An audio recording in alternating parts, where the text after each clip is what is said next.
En este video vamos a profundizar un poco más en el estudio de la respuesta en frecuencia de un amplificador bipolar en configuración emisor común, pero el estudio se puede trasladar a cualquier otro tipo de configuración. En el video pasado también vimos cómo trazar un diagrama de magnitud en función de la frecuencia y un diagrama de fase en función de la frecuencia.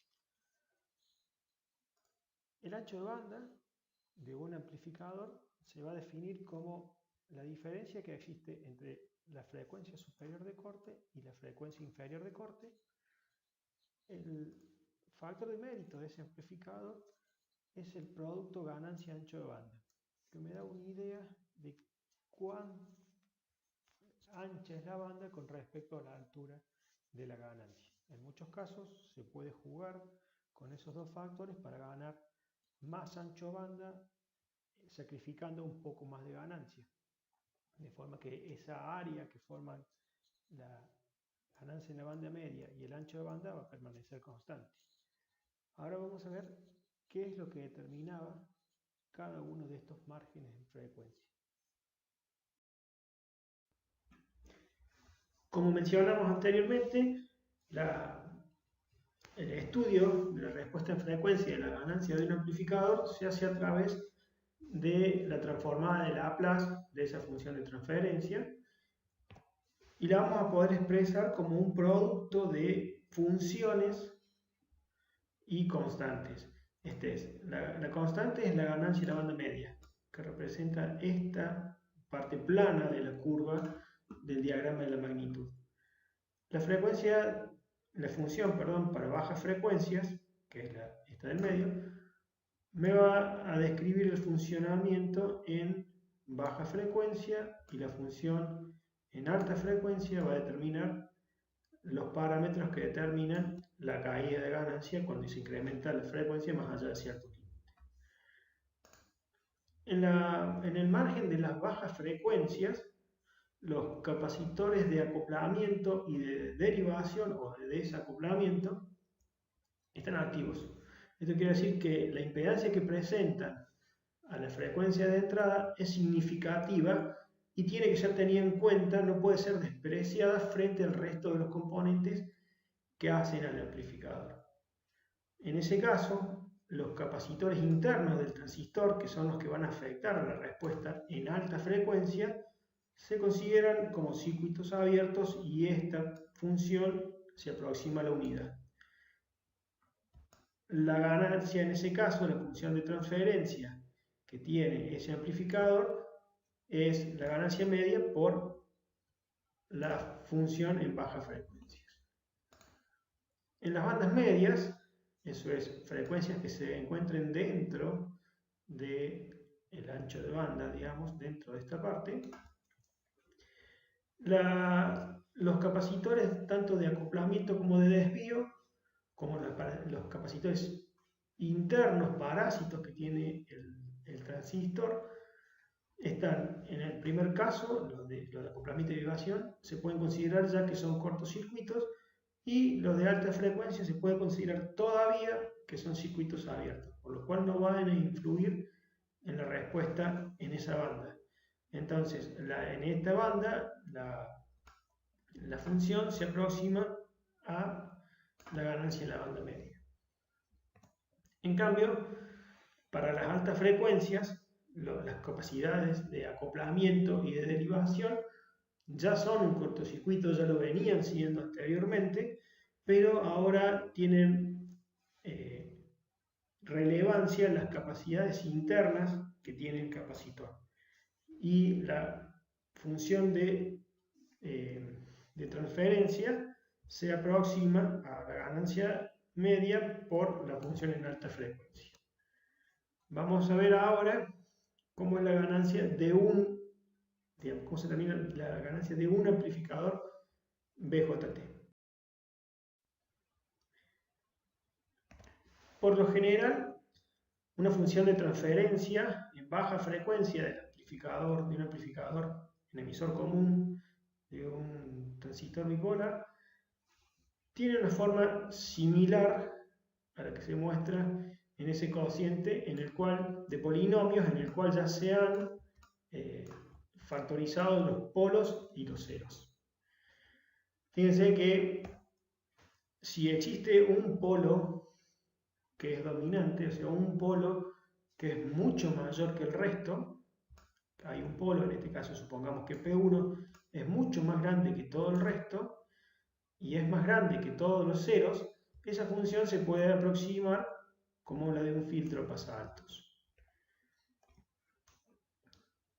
Por cuestiones de estabilidad, la frecuencia en sí de ese polo, para que para que esto sea realmente un polo, tiene que estar en la parte izquierda de sigma, porque si no, no sería un sistema estable. Pero ahora si lo evaluamos a este polo o a esta función de filtro pasaaltos a una frecuencia que tenga una magnitud igual al valor de ese polo, vamos a estar llegando a la frecuencia inferior de corte de los 3 decibeles, que es lo que nos está interesando en este momento determinado. La ganancia toma la forma que habíamos visto en la parte anterior y la frecuencia de corte de 3 decibeles se va a aproximar al valor de ese polo. Quiero que queden claro que de ahora en más, cuando hablemos de polo, no vamos a estar hablando en sí de este valor, sino cuando lo analicemos en régimen permanente y estemos inyectando una señal con ese valor. ¿Está bien? Con una frecuencia, con un número de frecuencia igual al número que tiene ese polo. Vamos a estudiar el caso del amplificador en emisor común. Supongamos que tenemos un amplificador en emisor común con dos capacidades de acoplamiento. Todavía no tenemos el capacitor de desacoplo. Y vamos a ver cómo responde este circuito al hecho de tener esos capacitores activos. Si queremos determinar la ganancia de ese amplificador, vamos a tener que tener en cuenta la tensión de entrada con respecto a la tensión de salida. Si queremos ver la corriente de la base, que es esta corriente, con respecto a la tensión de entrada, lo que vamos a hacer es, a la tensión de entrada la vamos a dividir por esto, más todo este equivalente que es RB'. Si a esto que representa en sí la corriente de entrada lo multiplicamos por toda esta resistencia que hay acá, tenemos la tensión que hay en la base. Si la tensión de base la dividimos por el equivalente que tenemos acá, vamos a tener lo que es la corriente de base. La relación que existe entre corriente de base y tensión de entrada es como se muestra en esta ecuación. Vamos a analizar ahora en la siguiente filmina cómo se determina la tensión de salida en función de la corriente de base. Para analizar la relación que existe entre la corriente de base y la tensión de salida, si la corriente del colector la multiplicamos por todo este paralelo, es RC en paralelo con SC2 más RL, tenemos esta tensión, que es lo que estamos viendo acá. O sea que la relación que existe entre la tensión de salida y la corriente de base es la que se describe en esta ecuación. Juntando ambas ecuaciones vamos a tener la ganancia total de ese amplificador. Fíjense que este término corresponde a la ganancia media y este término corresponde a la función en baja frecuencia que describe cómo se comporta ese amplificador con esos dos capacitores en baja frecuencia. Fíjense que el hecho de incluir capacitores de acoplamiento, C1 y C2, nos produce un par de ceros y un par de polos, en los que cada uno de esos polos tiene una frecuencia asociada que es igual al producto del valor del capacitor por la resistencia asociada a ese capacitor. Esa resistencia asociada sería la resistencia equivalente de Thevenin vista a bornes de este capacitor.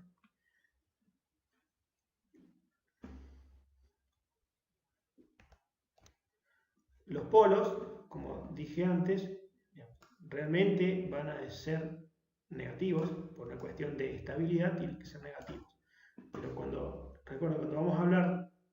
evaluemos esta función, la vamos a evaluar en valores cuya magnitud de frecuencia coinciden con este valor. Esos puntos son los que nos van a determinar las frecuencias inferiores de corte. Como pueden ver en la ecuación anterior, tenemos dos ceros al origen y dos polos. Depende de cómo se ubiquen esos dos polos en el plano, va a ser cómo va a reaccionar ese amplificador. Supongamos que el polo de C1 es mucho mayor que el de C2. En ese caso, la frecuencia inferior de corte de los 3 decibeles es igual, en realidad sería próxima a la del C1. ¿Y qué pasa en el caso de que esos polos, si bien no sean iguales, pero estén próximos? En ese caso, vamos a tener una ecuación como esta que vemos acá en pantalla, y vamos a tener que analizar la ganancia cuando la ganancia cae en 1 sobre raíz de 2, o lo que es lo mismo decir que el módulo al cuadrado, esto es una normalización que hacemos, que el módulo al cuadrado valga la mitad. Si hacemos eso y resolvemos esta ecuación, vamos a llegar a que omega L es próximo a la raíz cuadrada de la suma cuadrática de la frecuencia que produce cada uno de esos capacitores. Es una forma de determinar, en caso que por alguna razón nos quedasen esas dos frecuencias próximas, saber cuál es la frecuencia de corte de 3 decibeles real que tiene ese sistema. En el caso de que ese polo por alguna razón sea un polo doble, o sea que tanto omega C1 como omega C2 sean iguales, la función de transferencia queda como la que se muestra acá en la pantalla. Al igual que hicimos en el caso anterior, vamos a tener que calcular el valor al cual la frecuencia inferior de corte, omega L, me da la caída de 3 decibeles. Esto es decir, que la ganancia del módulo al cuadrado valga un medio. Resolviendo ese polinomio, llegamos a una ecuación como la siguiente, lo que nos dice que en realidad al tener un polo doble, la frecuencia inferior de corte se desplaza un 55% más a la derecha. O sea, ya no es el valor de alguna de esas frecuencias, sino que va a estar un 55% más grande que la frecuencia que tienen esos capacitores.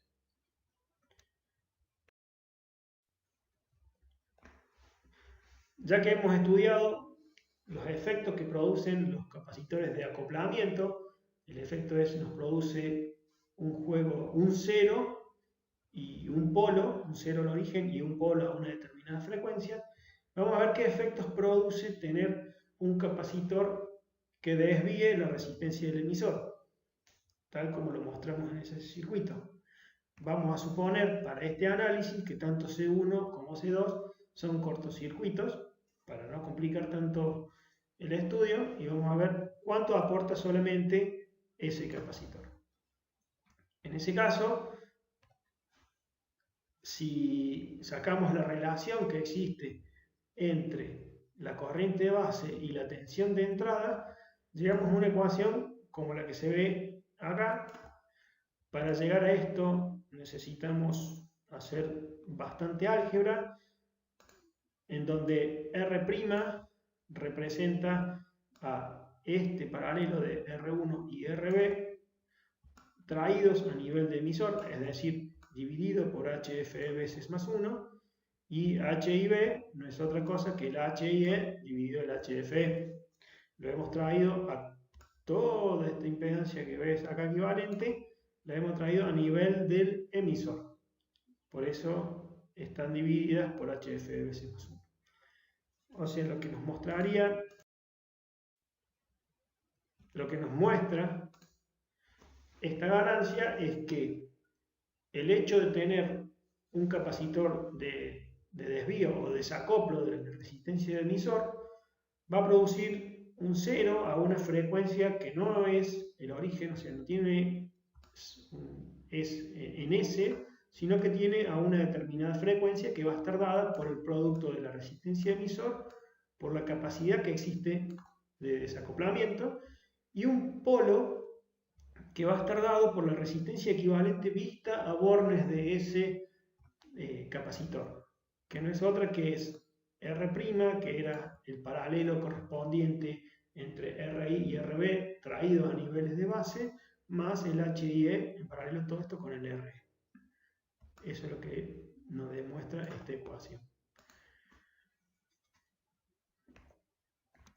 Tenemos el cero real, digamos, también está en el semieje negativo, el sigma, al igual que el polo.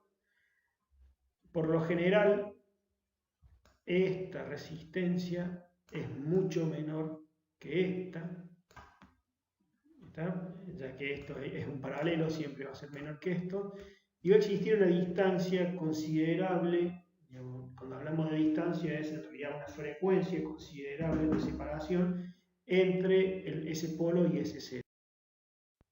Si bien hemos visto en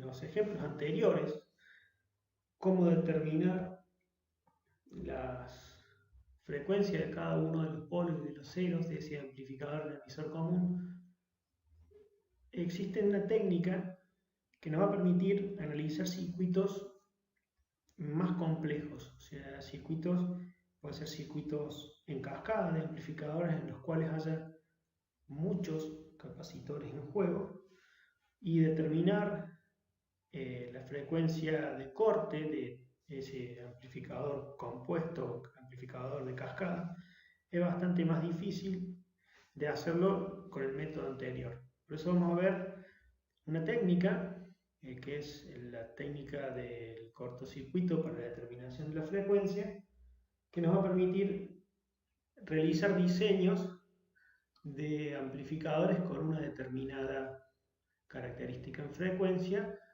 sabiendo cómo determinar la frecuencia de cada uno de esos capacitores. Por lo general, la ecuación de un amplificador en emisor común tiene la forma de esa ecuación. El orden del numerador suele ser igual al del denominador. El coeficiente E1 del denominador relaciona la sumatoria de las frecuencias de cada uno de esos polos que se producen en el amplificador compuesto. Por ejemplo, vamos a ver en el caso de que este amplificador tenga dos ceros y dos polos, si hacemos la distributiva en ambos casos y reordenamos, se llega a esa ecuación. Como podrán ver, este sería el coeficiente E1. Si bien en este ejemplo es uno de los más simples, si digamos, la cantidad de polos o de ceros que hubiese en este sistema se puede determinar exactamente igual, y el valor de E1 siempre va a contener la sumatoria de todos los polos que conforman ese amplificador. Si existe, digamos, la forma de determinar ese valor de E1 es la siguiente. Se considera un capacitor a la vez y todo el resto de los capacitores se los considera que son cortocircuitos. Esto es, supongan que analizan el capacitor que produce el P1, hacen cortocircuito todos los demás capacitores y en base a eso calculan la constante de tiempo RC con la resistencia equivalente vista a bornes de ese capacitor, y la inversa de esa constante de tiempo es la frecuencia a la cual se le asigna a ese polo. Entonces, repito, para calcular la frecuencia de cada uno de esos polos se va a hacer cero el resto, se va a cortocircuitar, que le hace a línea infinita, las capacidades se cortocircuitan, el resto de los capacitores, y se considera solo el que se está analizando. Si hacemos ese procedimiento con todos los capacitores, y si existe un polo que sea dominante, esto es, existe un polo cuya frecuencia es mayor que la de todo el resto, incluso que es mayor a la de cualquier cero que presente ese sistema, entonces en ese caso la frecuencia de corte de 3 decibeles se puede decir que es igual al coeficiente de 1 y es igual a la sumatoria de las frecuencias, los aportes individuales de frecuencia de cada uno de esos capacitores que aparecen en la red, ¿no? Esto es muy útil a la hora de diseñar un amplificador con una determinada respuesta en frecuencia, ya que al nosotros diseñar ese amplificador vamos a poder, en la mayoría de los casos, lograr esta condición de polo dominante, que exista un polo que sea mucho mayor que el resto, ¿está? Porque nosotros le vamos a imponer que alguno de todos esos polos que se producen sea el dominante. Y el resto de los polos haremos que su frecuencia sea mucho más chica que la de ese polo dominante, para así hacer que la frecuencia de corte de los 3 decibeles sea lo más parecida a lo que estamos deseando buscar.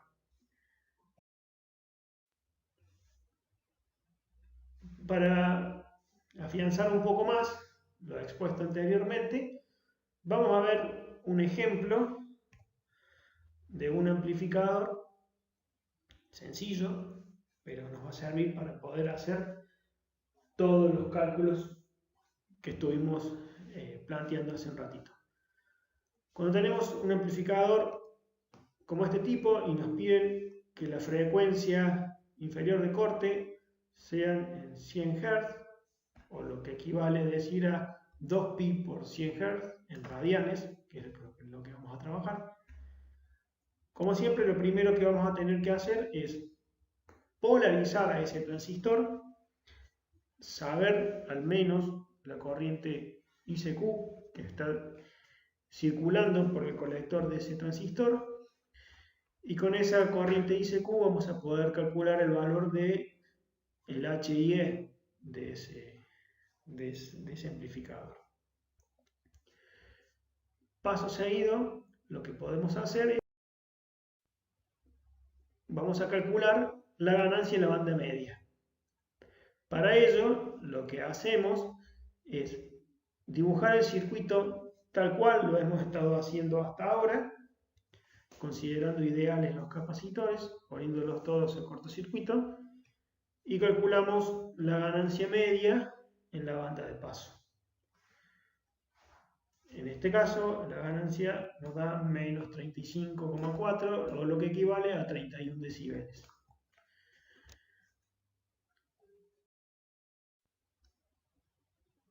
Lo que hacemos después es determinar las resistencias equivalentes de cada uno de los capacitores que están en juego en este amplificador. Vamos a ver, si analizamos C1, el capacitor C1, y consideramos un cortocircuito a C2 y el capacitor del emisor, tenemos un circuito equivalente como el que se muestra aquí en esta figura. En base a este circuito vamos a calcular la resistencia equivalente de C1. Esto es RI más RB en paralelo con el HIE. Si evaluamos eso, nos da 862 ohms. La resistencia equivalente a bornes del capacitor C2 es RC más RL, lo cual nos da 4 kΩ. Y por último nos falta determinar la resistencia equivalente del capacitor del emisor, que como vimos en el ejemplo anterior, esta resistencia vista por el capacitor del emisor es la resistencia del emisor en paralelo con HIE más RI en paralelo con RB, todo esto reflejado a la base. Acá supusimos que poner HFE más 1 o HFE básicamente es lo mismo, decir 200 o 201 es lo mismo, por eso no aparece el más 1 acá. Eso me da una resistencia equivalente de 23 ohms. O sea, una vez que tenemos las resistencias equivalentes de cada uno de esos capacitores, lo que podemos determinar ahora son las constantes de tiempo o las frecuencias a la cual van a estar cada uno de esos capacitores.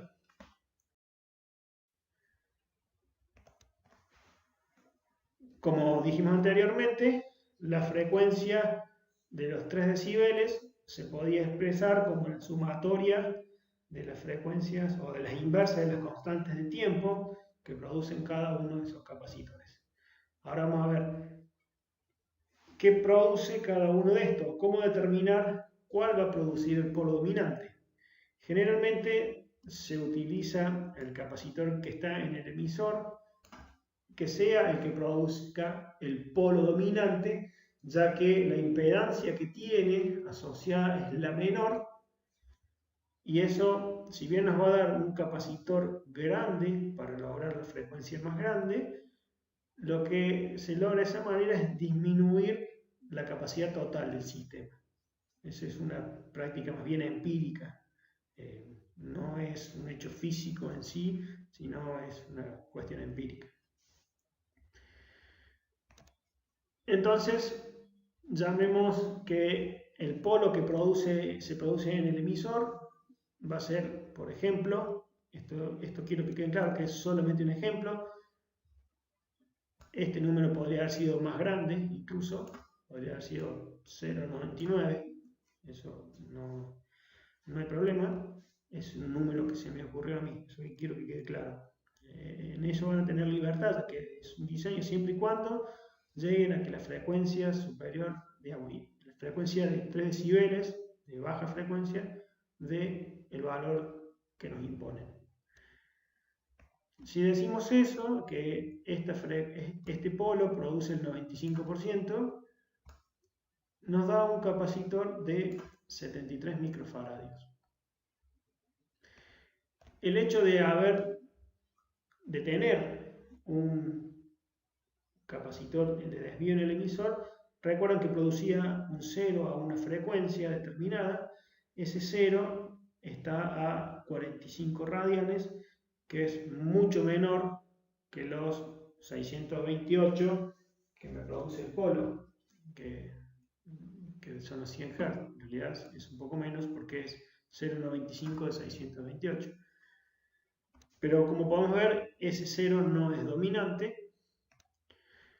Lo que voy a hacer ahora también es una apreciación particular, no es necesario que esto lo apliquen siempre, pero yo lo que quiero hacer es, para que en mi función haya una cancelación entre un 0 y un polo, y de acá podemos sacar de esa ecuación uno de esos polos, lo vamos a poder anular en definitiva, es igual a la capacidad de uno de esos capacitores a ese 0, y calculo qué valor de capacitor me hace falta, teniendo esta resistencia equivalente, para llegar a esta frecuencia. Luego solo me resta determinar el valor de C1, que es el 5% restante para llegar a la frecuencia de corte. En ese caso, me da que el valor del capacitor 1 tiene que ser 37 microfarads. Ya tenemos calculado todos los capacitores, lo que nos queda ahora es implementar ese amplificador y comprobar si realmente lo que hemos estado diciendo o hemos calculado se condice con la realidad.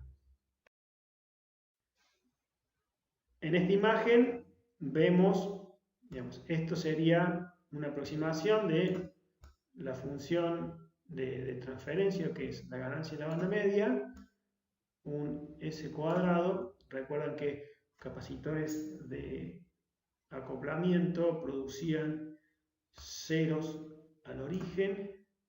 Esto producía un cero a una frecuencia, pero esa frecuencia la anulamos con el otro polo. Por eso la ecuación queda de esta manera.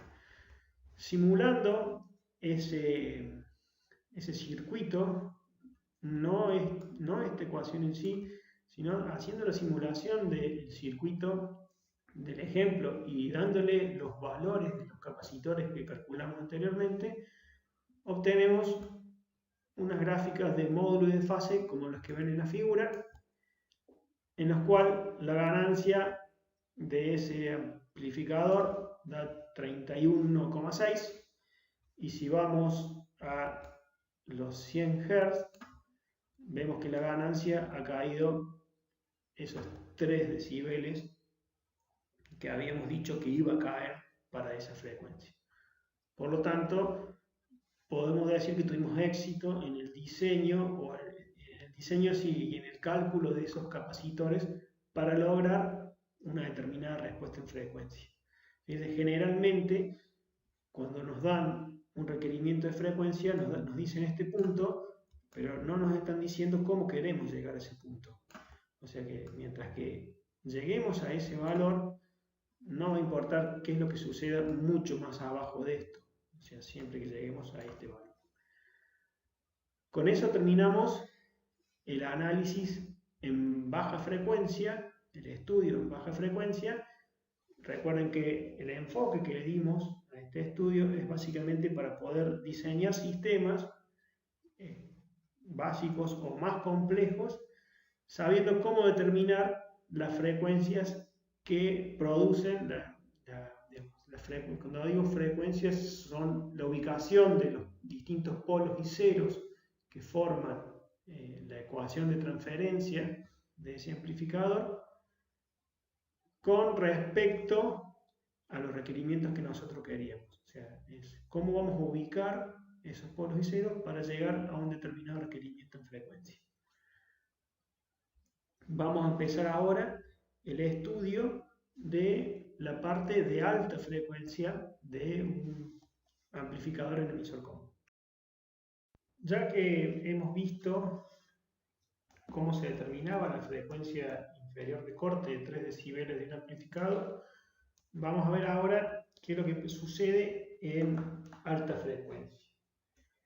Lo que primero vamos a ver es que el circuito equivalente es diferente al que se utiliza en baja frecuencia, ya que el circuito de parámetros híbridos H no modela de forma correcta al transistor en alta frecuencia. Para eso usamos el circuito equivalente pi, que sí modela mejor o más aproximado al comportamiento del transistor en alta frecuencia.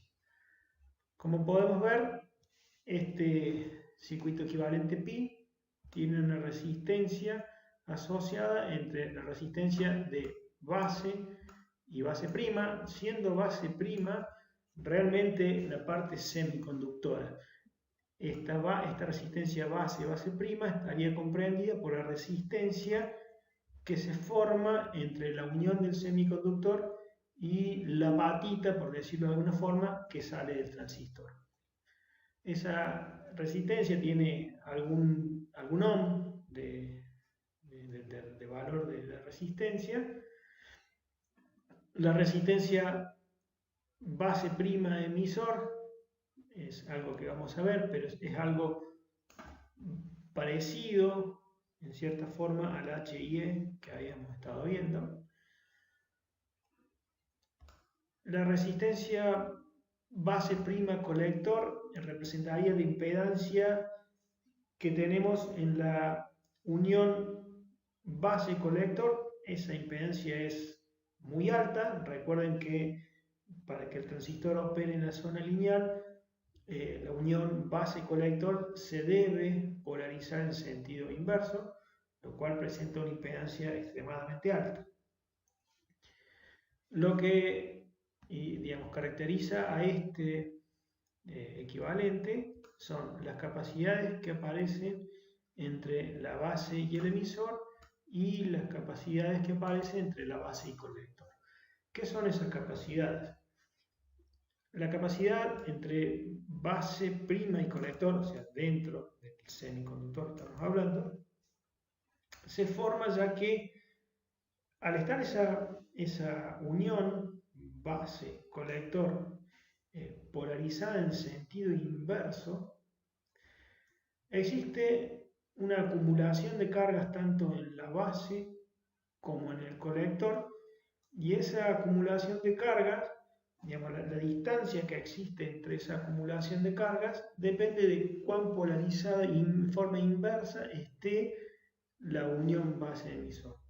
Como esa está polarizada en forma inversa, según sea PNP o NPN ese transistor, va a haber acumulaciones de huecos o de electrones, pero digamos, el efecto se produce es el mismo, es sobre un lado tengo una acumulación de cargas positivas y sobre el otro lado tengo una acumulación de cargas negativas, y entre medio tengo un dieléctrico que la distancia va a depender de cuán polarizado esté en forma inversa ese diodo formado por la unión base-colector. El valor de capacidad de este capacitor está entre algunas decenas de picofarados. Ahora, el capacitor que aparece entre base y emisor no es un capacitor físico en sí, sino que es un efecto que se produce en la unión base-emisor, que si bien está polarizado en sentido directo, supongamos que tenemos una carga que sale de emisor, pasa hacia base, y antes de que sea barrido hacia el emisor por el potencial que hay en el colector, perdón, sea barrido al colector por el potencial que hay en el colector, la señal de entrada cambia de signo. En ese caso, esa carga que estaba en la base puede retornar al emisor y no haber pasado hacia el colector. Entonces, en el colector no hay un incremento o no se registra esa corriente que debería haber ido hacia el colector. ¿Está? O sea que es básicamente, si a medida que la frecuencia se incrementa y esa frecuencia es lo suficientemente rápido para que el tiempo de tránsito medio que tarda un portador de carga de cruzar todo el ancho de la base, digamos, ese tiempo es pequeño y la frecuencia cambió antes de ese tiempo pequeño, entonces esa carga que tenía que ser transportada no va hacia la base, no va hacia el colector. Lo que, digamos, simbolizaría en definitiva es como si hubiese un capacitor entre emisor y base y hace disminuir la corriente a medida que aumenta la frecuencia. Eso es como un capacitor de desviación. ¿Está? Esa es la función, digamos, es el equivalente que tiene el capacitor que existe, digamos, parásito, en definitiva, entre base y emisor. El valor depende de las cargas acumuladas que haya en el emisor y la base, y está en el orden de las decenas de picos hasta varios miles de picos faradios. O sea, es un capacitor que puede, digamos, un equivalente a un capacitor que puede ser grande. ¿Está? Si tomamos el modelo simplificado, en este modelo hemos sacado la resistencia que existe entre colector y base y hemos despreciado también el capacitor que existiría entre colector y emisor, ya que la capacidad es extremadamente pequeña, así que la vamos a despreciar. Lo que vemos ahí en esa figura es el equivalente simplificado del modelo pi. Lo que vamos a redefinir ahora son los parámetros que habíamos visto antes, como el H y E. Entonces, el H y E, que era la relación que existía entre la tensión base-emisor, o sea, la tensión que había acá, con respecto a la corriente de base, cuando la tensión colector-emisor era cero. Si analizamos este circuito, entonces, lo que antes el H y E, en función de la frecuencia, la variable compleja S, es esta resistencia más todo el paralelo que forman la resistencia base prima emisor con los capacitores de base emisor y base colector. Como podemos ver, tienen esta frecuencia un polo asignado que depende de estas capacidades y de la resistencia base prima emisor. Si estamos trabajando a frecuencias que son mucho menores que ese valor, entonces el H y E se aproxima bastante a lo que estuvimos usando hasta este momento, que era HFE veces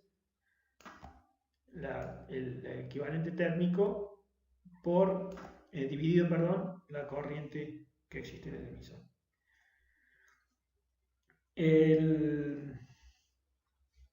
Lo que podemos determinar también ahora es cuál es la ganancia directa de corriente de simplificador.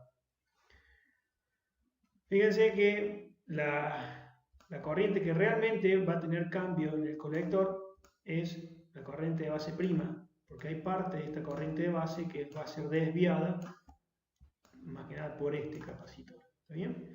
O sea, la fuente controlada depende del valor de esa corriente. Para calcular cuánto vale el HFE, vamos a tener que hacer la relación que existe entre la corriente de base y la corriente de colector. Para ello vamos a determinar si la corriente de base la multiplicamos por todo este paralelo, nos da la tensión que hay en la base prima, si la tensión de base prima la dividimos por la resistencia base prima emisor, tenemos la corriente de colector, la corriente base, si a esa corriente base la multiplicamos por HFE veces, tenemos la corriente de colector. Si hacemos eso, vamos a llegar a esta ecuación que ven acá. O sea, quiere decir que la ganancia de corriente también tiene un polo que va a estar dado por el producto de la resistencia base prima emisor y la inversa del producto, perdón, y la suma de las capacidades que tiene internas ese capacitor.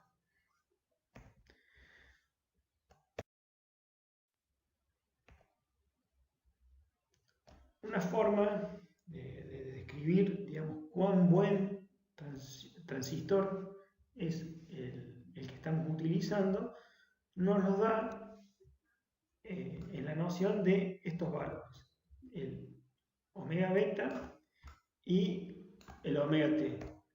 El omega t es a la frecuencia a partir de la cual ese transistor ya no amplifica, sino a partir de ella ese transistor va a empezar a atenuar la señal de entrada. ¿Cómo se calcula? Se evalúa el módulo de ganancia 1, se despeja y ahí se calcula omega t. Ese omega t se puede aproximar, si este valor es muy grande, a este valor, que es el producto ganancia por ancho de banda.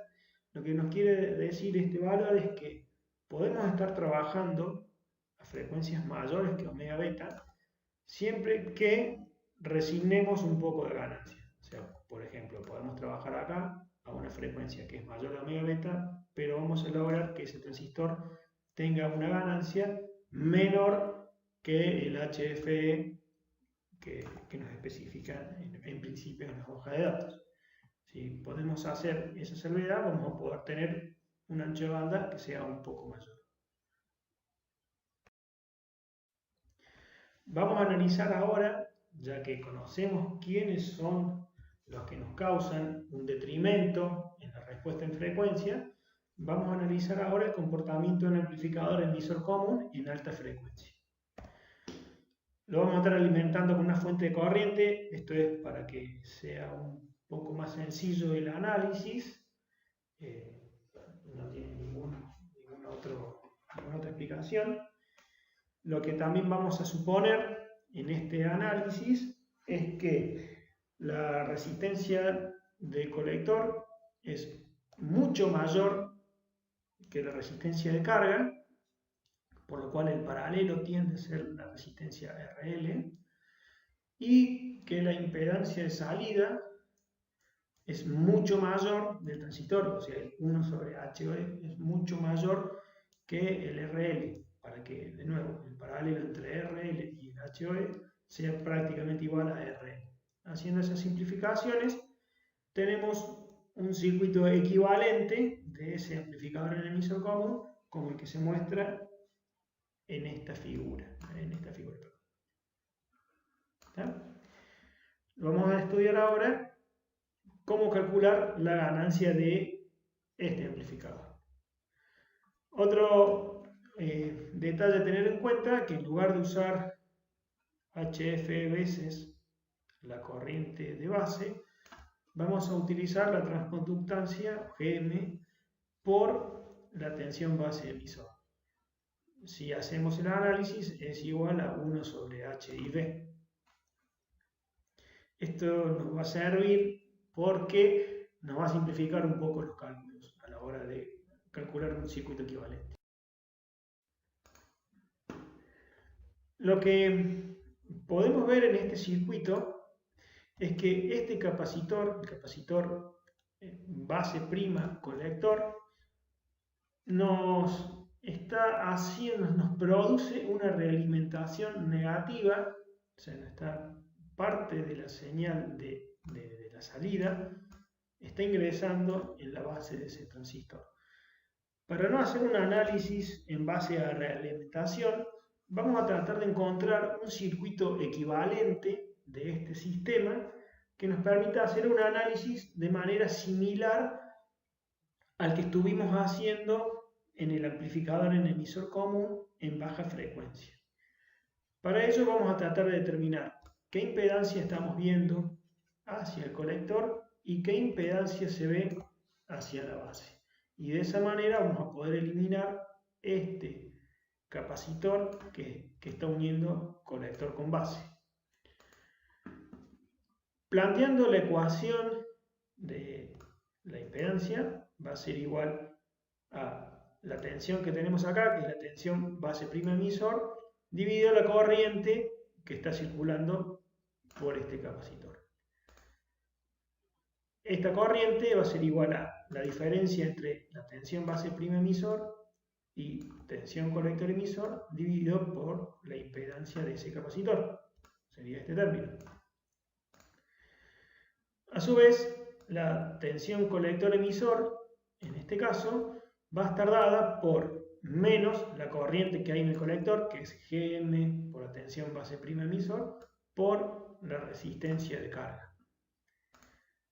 Entonces, reemplazando este término en esta ecuación, obtenemos esta ecuación, sacando factor común la tensión base prima emisor, tenemos esta ecuación, y de esa ecuación podemos despejar la impedancia Z1 y vemos que Z1 tiene la forma de un capacitor, la impedancia, una impedancia capacitiva, en el cual el valor de ese capacitor es el valor de este capacitor multiplicado por 1 más la transconductancia por la resistencia de carga. A este valor se lo denomina capacidad Miller y ya vamos a ver ahora cuando hagamos el análisis qué es lo que produce esta capacidad. Ahora, para analizar el circuito, perdón, no el circuito, la impedancia Z2, o sea, que es lo que se vería desde el conector hacia la base, hacemos un procedimiento similar. Vemos si a esta tensión qué corriente estaría circulando.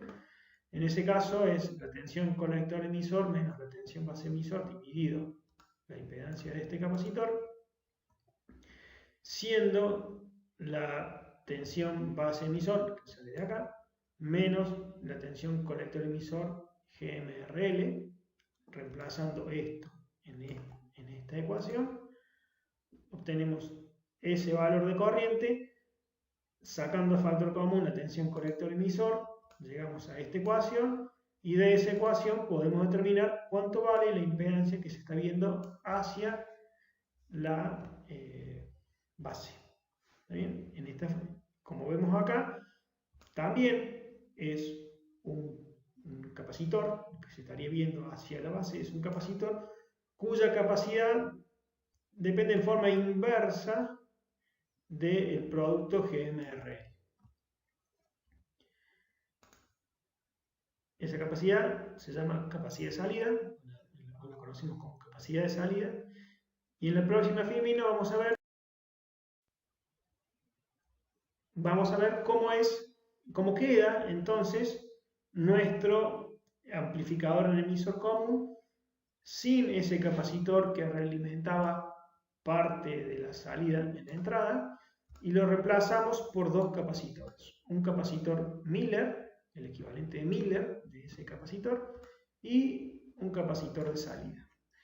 Con este circuito ya podemos hacer un análisis similar al que estuvimos haciendo hasta ahora cuando hacíamos análisis de ganancia de amplificador en el emisor común. Para calcular la ganancia de corriente vamos a determinar la relación que existe entre la tensión base prima emisor y la corriente de entrada, para luego multiplicarla la relación que existe entre la corriente en la carga y la tensión base prima emisor. La corriente de la carga es la que está circulando por acá. Si a la corriente de entrada la multiplicamos por toda esta resistencia en paralelo, que a su vez está en paralelo con esta suma de capacitores, tenemos la tensión base prima emisor.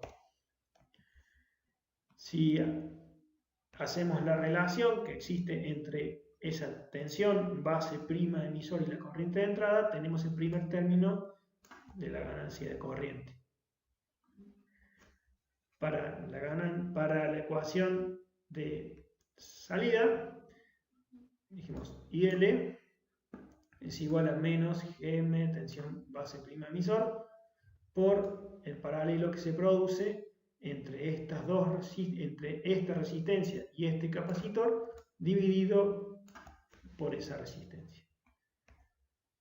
Sacando esa relación, llegamos a esta ecuación, por lo cual la ganancia tiene la siguiente forma.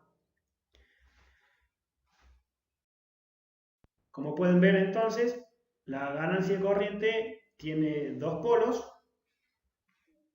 uno que estaría dado por la inversa de esto y otro que estaría dado por la inversa de esto, en el cual el polo que se produce a esta frecuencia, capacitor base prima sobre más 1 por GMRL, en general es mucho mayor, ya que este término, GM por RL, suele ser mucho mayor que la unidad, y es este capacitor tiene una capacidad equivalente mayor que este otro capacitor.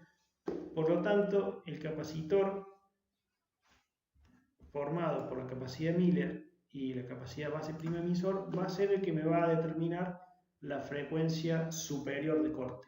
Es decir, al producir un polo a una frecuencia menor, ese capacitor equivalente va a producir un polo de menor frecuencia.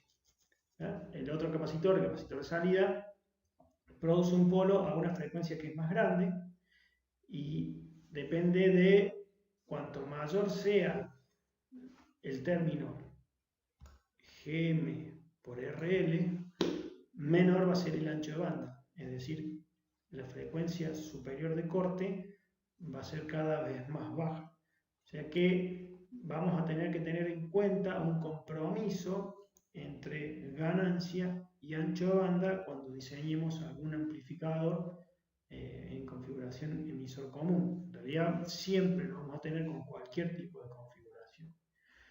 Con esto daríamos por concluido el estudio en respuesta en frecuencia de transistores bipolares. Ahora en los próximos videos vamos a estar analizando prácticos de respuesta en frecuencia. Los prácticos se hacen solamente sobre la parte de baja frecuencia y están enfocados a realizar diseños de amplificadores en baja frecuencia. Bueno, con eso concluimos. Hasta luego.